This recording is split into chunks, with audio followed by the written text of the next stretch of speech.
YCP మాజీ MP Nandigam Suresh ను 3 రోజుల కస్టడీకి కోర్టు అనుమతినిచ్చింది. నేటి నుంచి 31 వరకు సురేష్ విచారణకు మంగళగిరి కోర్టు అనుమతినిచ్చింది.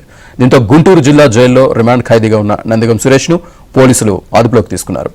గుంటూరు జీజీహెచ్లో వైద్య పరీక్షల అనంతరం తుళ్లూరు పోలీస్ స్టేషన్కు తరలించారు.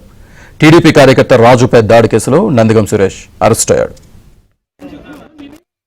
31 వరకు సురేష్ విచారణకు మంగళగిరి కోర్టు అనుమతినిచ్చింది. దీంతో గుంటూరు జిల్లా జైల్లో రిమాండ్ ఖైదీగా ఉన్న నందిగం సురేష్ ను పోలీసులు అదుపులోకి తీసుకున్నారు. గుంటూరు జీజీహెచ్లో వైద్య పరీక్షల అనంతరం తుళ్లూరు పోలీస్ స్టేషన్కు తరలించారు.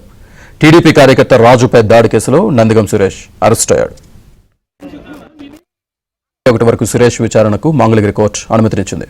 దీంతో గుంటూరు జిల్లా జైల్లో రిమాండ్ ఖైదీగా ఉన్న నందిగం సురేష్ ను పోలీసులు అదుపులోకి తీసుకున్నారు. గుంటూరు జీజీహెచ్లో వైద్య పరీక్షల అనంతరం తుళ్లూరు పోలీస్ స్టేషన్కు తరలించారు. టీడీపీ కార్యకర్త రాజుపై దాడి కేసులో నందిగం సురేష్ అరెస్ట్ అయ్యాడు.